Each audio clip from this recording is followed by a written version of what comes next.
Hola, bienvenidos de nuevo al canal de Juventud Cáceres.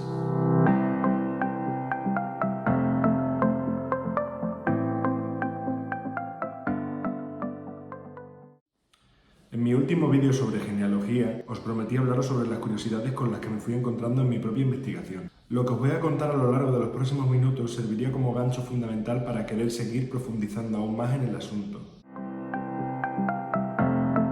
Algunas de estas curiosidades llegaban tan cerca de mí como a mi familia más inmediata, mi abuelo paterno. Nunca lo conocí, murió cuando mi padre era muy pequeño y como se daba esta circunstancia, obviamente no tengo la información que se pudiera haber pasado de boca en boca hasta nuestros días, que por ejemplo sí tenía en el caso de mi abuelo materno. De este abuelo ni siquiera conocía el nombre de sus padres, mis bisabuelos. Por lo que empecé, directa y simplemente, solicitando su certificado de nacimiento. Yo me apellido Alfonso. Mi padre se apellida Alfonso. ¿Qué cabía esperar de mi abuelo? Que se apellidara obviamente Alfonso y además de segundo apellido Pérez. Pues no, llegó el certificado de nacimiento a mi casa y no solo no aparecía como Antonio, sino como Antonio Ildefonso, sino que además los apellidos con los que estaba registrado no eran Alfonso Pérez, sino Pérez Sánchez. Estos dos apellidos coincidían con los apellidos de su madre, y pensé, obviamente, ¿madre soltera?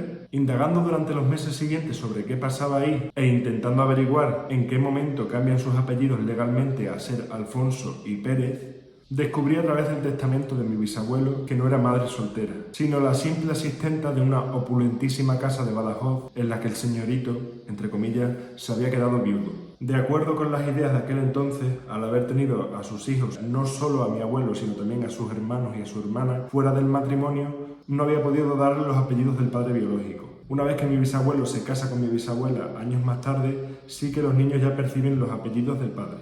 Este tipo de curiosidades nos ayuda a entender cómo ha cambiado la coyuntura social en relativamente tan poco tiempo. Esto sucedió hace menos de 100 años.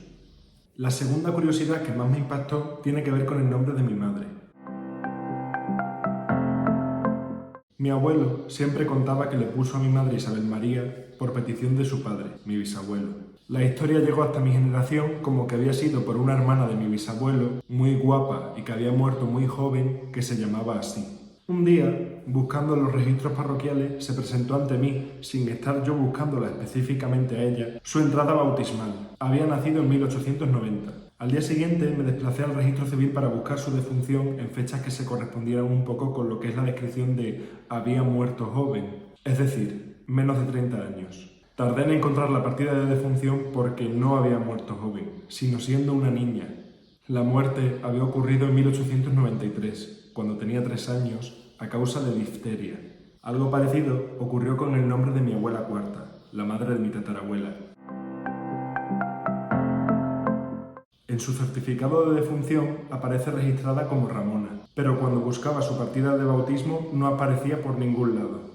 En el año en el que debía haber nacido aparecía un registro de una hermana suya, y en los años circundantes aparecen distintos hermanos, pero nada, no había rastro de ella. Y es que resultó que esa hermana que aparecía en su año de nacimiento, 1845, no era una hermana, sino que era ella misma. La confusión apareció porque no estaba registrada como Ramona, sino como Antonia Raimunda. Algo particular de este contexto histórico es que si el sacerdote estimaba oportuno cambiarte el nombre, era su voluntad la que valía. Luego, tu nombre de uso podría ser uno completamente distinto o bien el mismo, adaptado o acortado. Como veis, los nombres de Ramona y Raimunda comparten cierto parecido etimológico.